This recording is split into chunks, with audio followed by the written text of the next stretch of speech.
Bismillahirrahmanirrahim. Assalamualaikum warahmatullahi wabarakatuh.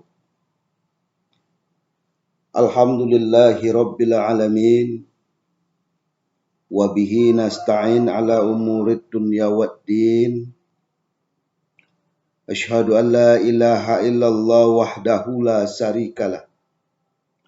Wa ashhadu anna Muhammadan abduhu wa rasuluh. La nabiyya ba'da amma ba'du. Para pemirsa dimanapun berada, puji dan syukur marilah sama-sama kita ucapkan kehadirat Allah Subhanahu wa Ta'ala, karena berkat limpahan rahmat dan karunia Allah, alhamdulillah pada hari ini kita masih sempat melaksanakan ibadah puasa, yaitu puasa yang kedua. Mudah-mudahan amal ibadah puasa kita dapat diterima oleh Allah Subhanahu wa Ta'ala.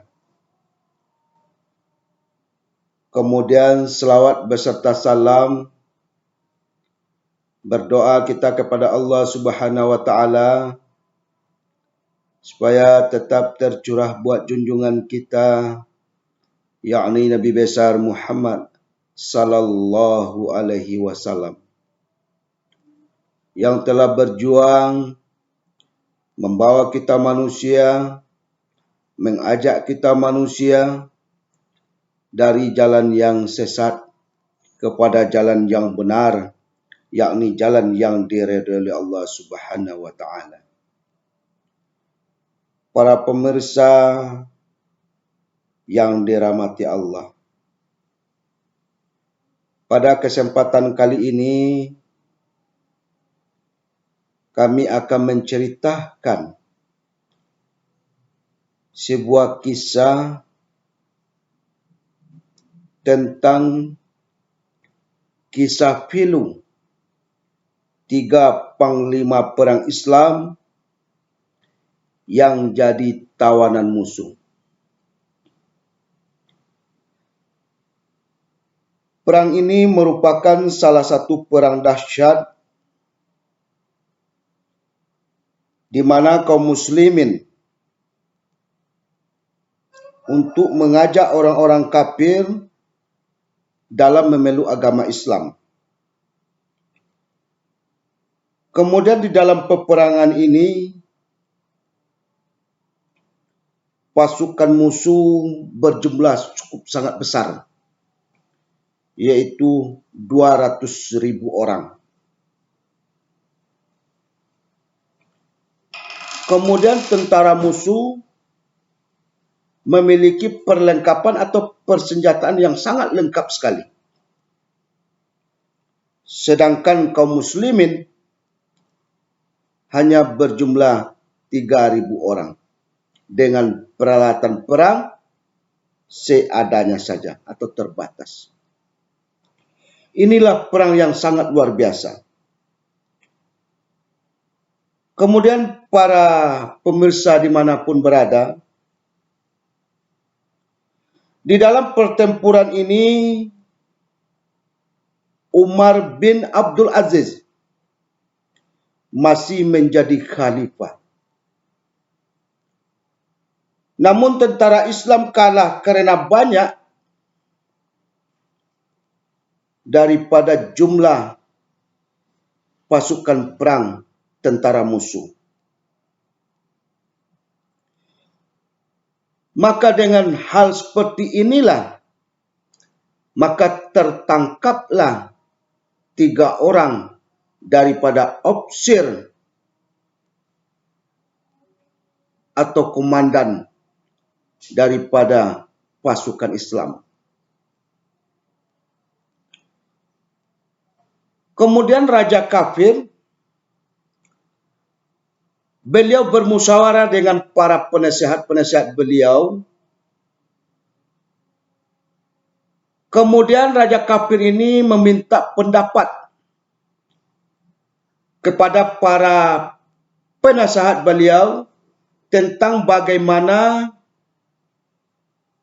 tawanan perang ini, ofisir atau komandan pasukan umat Islam yang tertangkap pada waktu itu ada 3 orang. Kemudian bagaimana nasib 3 orang tawanan ini? Inilah yang dimusyawarahkan oleh Raja Kafir kepada para penasihat beliau. Kemudian para penasihat Raja Kafir ada yang berpendapat, bagaimana kalau seandainya langsung saja kita bunuh?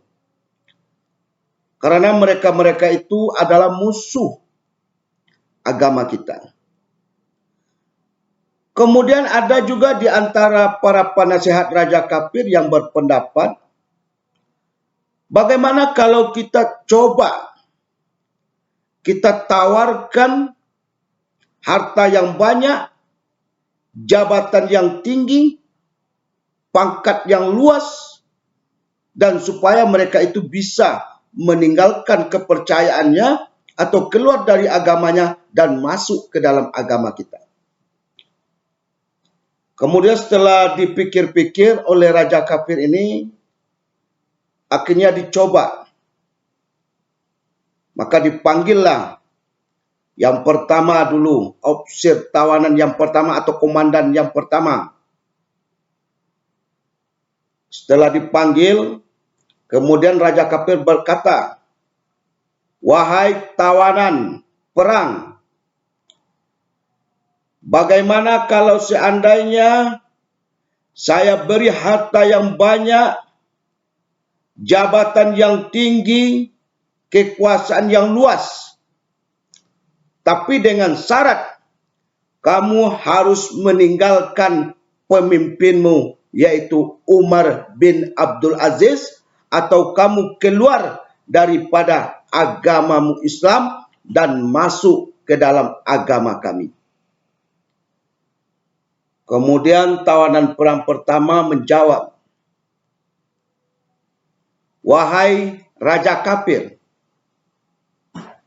jangankan harta yang banyak, jangankan jabatan yang tinggi, jangankan pangkat atau kekuasaan yang luas, seluruh isi alam ini engkau berikan kepada saya, maka saya tidak akan berubah keimanan dan keyakinan saya kepada agama saya." Lalu Raja Kafir murka. Maka dipanggillah Algojo oleh Raja Kafir. "Algojo, pancung kepalanya." Kemudian Algojo melaksanakan perintah raja dan akhirnya tawanan yang pertama dipancung. Akhirnya kepalanya putus dan sebelum pisau golok sampai ke lehernya, apa yang ia ucapkan? Yaitu terdapat di dalam surat Al-Fajr ayat 27 dan ayat 30 yang artinya, "Wahai jiwa yang tenang, kembalilah kepada Tuhanmu dengan hati yang ridha, dan di dirinya maka masuklah ke dalam golongan hamba-hambaku dan masuklah ke dalam surgaku," kata Allah. Kemudian selesai tawanan yang pertama atau ofisir yang pertama. Kemudian dipanggil ofisir yang kedua atau tawanan yang kedua. Bagaimana wahai tawanan yang kedua? Apakah kamu sudah melihat temanmu? Kepalanya sudah dipenggal? Saya sudah melihat, ya Raja. Dan sekarang bagaimana pendapatmu? Apakah kamu mau diberi harta yang banyak, jabatan yang tinggi, kekuasaan yang luas? Kemudian apa jawaban tawanan yang kedua. Saya tidak sudi ya Raja. Lebih baik saya mati daripada saya menukar akidah dan keyakinan saya. Kemudian Raja murka, kemudian dipanggil kembali Algojo. Algojo, penggal kepala tawanan ini. Kemudian dipenggal kepala tawanan yang kedua. Kemudian apa yang ia ucapkan? Wajah mereka pada hari itu berseri-seri, bibirnya tersenyum, matanya terpejam, dia wafat dengan husnul khotimah, mendapat sa'id karena teguh pada keyakinan dan istiqomah dalam perjuangan. Para pemirsa yang dirahmati Allah, kemudian tibalah pada tawanan yang ketiga. Kemudian tawanan yang ketiga ini juga ditawarkan oleh Raja. Bagaimana wahai tawanan yang ketiga? Apakah kamu sudah melihat teman-temanmu kepalanya sudah dipenggal? Kemudian tawanan yang ketiga menjawab, saya sudah melihat ya Raja. Dan bagaimana pendapatmu wahai tawanan yang ketiga? Kemudian tawanan yang ketiga dia menjawab, saya tidak mau mati ya Raja. Saya tidak mau dipenggal ya Raja. Saya mau mengikuti apa yang kamu mau ya Raja. Saya mau harta. Saya mau jabatan. Saya mau kekuasaan luas ya Raja. Maka apapun yang kamu mau Raja akan saya ikuti.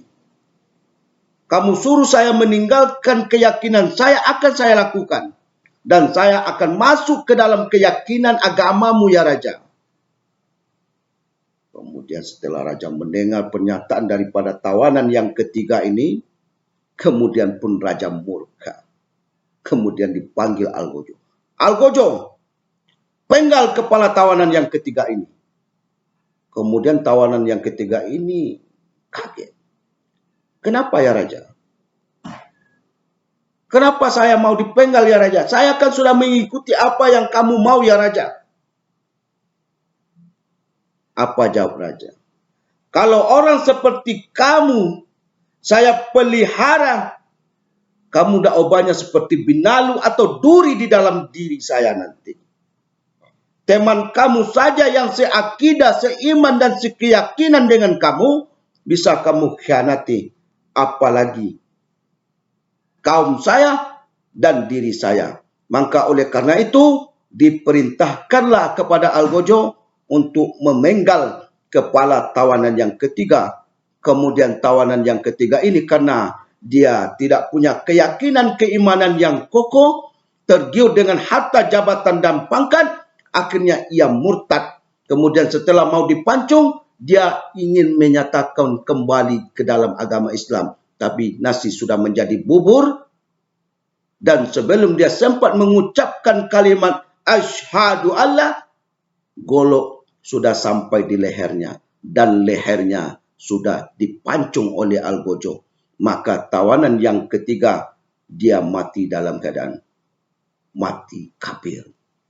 Jadi oleh karena itu, para pemirsa yang dirahmati Allah, jadi ini 3 kisah para tawanan yang melihatkan bagaimana kekokohan dan keyakinan keimanannya, dan ada di antara salah satu tawanan perang yang tidak memiliki keyakinan dan kekokohan iman yang mantap, akhirnya dia tergiur dengan harta benda, kekuasaan dan jabatan tinggi. Mudah-mudahan ada bermanfaat. Banyak maaf, billahi taufiq wal hidayah. Assalamualaikum warahmatullahi wabarakatuh.